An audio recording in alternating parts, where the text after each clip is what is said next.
So the last one I watched, and probably the last 2018 film I'm gonna watch this year, was Spike Lee's BlacKkKlansman.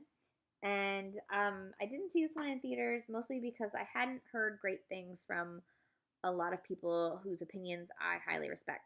And so I decided I would wait and watch it later. And then it's gotten a lot of buzz, Golden Globes, et cetera, and it's probably going to get Oscar nominations. And if they're finally going to nominate Spike Lee for a director award that he should have gotten for Do the Right Thing, I was going to see the friggin' movie. So I saw the movie, and I felt like knowing the background and how he moved, it's like based on, but it should be more like inspired by because so much is made up. Um, and I hate when people make movies that are historical, but then they make up like 75% of it because then people aren't gonna go and learn the real story, and then they're gonna think they've learned the real story, and that's frustrating. And I know it's art, but then just call it art. Just call it inspired by instead of based on. It's minor difference, but means a lot. Um, I thought John David Washington was very good. He's got his dad's charm. It was nice to see him sort of break out. It's nice to see Spike Lee sort of have a breakout in a similar way to the great role of Malcolm X that Denzel did, and all the was it Mo Better Blues and some of those other films they did together. Uh, I still don't particularly care for Adam Driver. I don't get why everyone loves him so much. Although I do like him in the Star Wars movies, so there's that. Um, I felt like it could have done better by all of the women, both the black women and the white women, because all of the white people, pretty much, including most of the cops, are not portrayed all that well, purposefully. But the main sort of Ku Klux Klan white woman is so stereotyped that I guess that was the point, but it didn't. I don't know. It didn't. I think it's better to show awful people as they are rather than stereotyped versions of their awfulness because it's stronger when they're just presented because they're awful. Like the way the clan members, her included, are portrayed felt more in line with like that scene in Django that is so awful, um, where it just showing how awful they are in reality so much stronger than showing stereotypes of awful white people.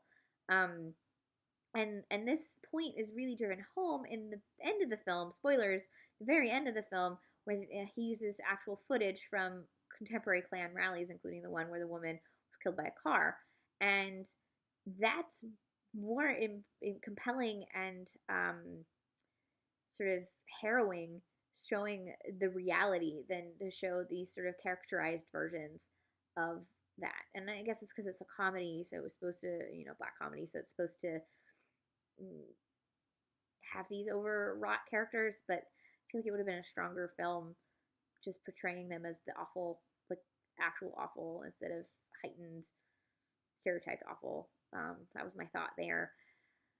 There's a scene where the lead woman, well, you can call her lead, she's supporting, she's the one with the most lines.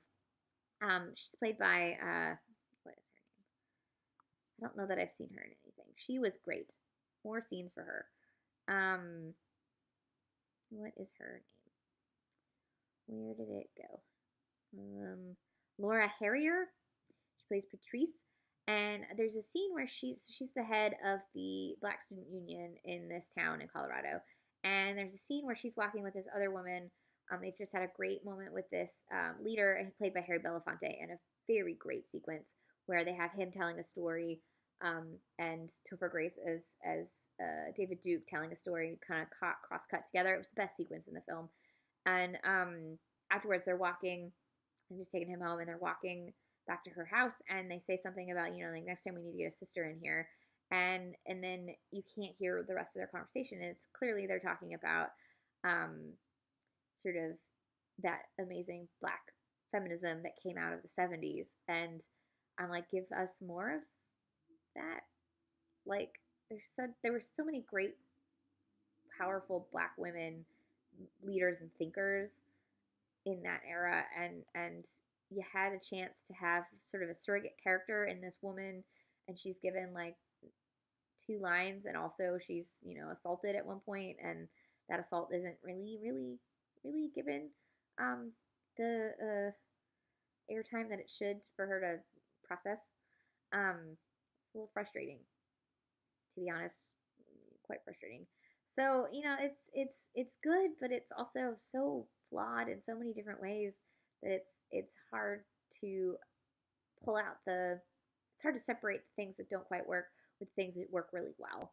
And again, the very last sequence sort of showed like it's such strong editing of this like true horror that we're living in right now, um, which is juxtaposed with this past horror because everything's a horror because this country was built on um, the backs of other people, including murdering the people who lived here.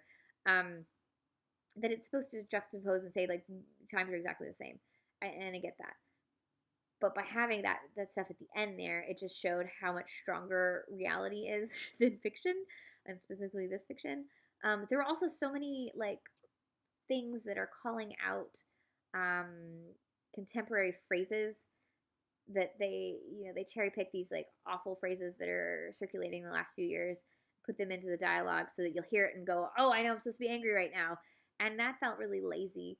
Because there's ways to make people feel angry that are earned rather than just taking a sentence or a phrase that makes you angry because contemporarily it makes you angry and then plopping it in there to get that immediate response. I feel like that just felt really lazy. So there's a lot going on in this movie, and I have people I want to talk to about it. But that was my thought. So I didn't dislike it, but I also think it is um, it needed like a few more runs through of editing, script editing probably, and go from there. But I like John David Washington. I'm excited to see him in more films. I missed the other film he had out this year. I gotta track that one down at some point too, because I think he got an Indie Spirit nomination for that one. So hope he does more films. I'd like to see him in a romantic comedy. I know like Denzel only really made one romantic comedy, and it's beautiful and charming, and he's got the same similar charm as his dad, and just need that in a rom com. Rom com should not be below anybody. With all the great classic rom coms. So this is Spike Lee's BlacKkKlansman. This is my thoughts. It's available pretty much anywhere. You can rent it on disc. You can rent it on Amazon. You can rent it iTunes. Check it out. Have your own thoughts. Uh, this is 2018. Tomorrow, on the blog, I'll be running down my favorite films of the year. So look forward to that.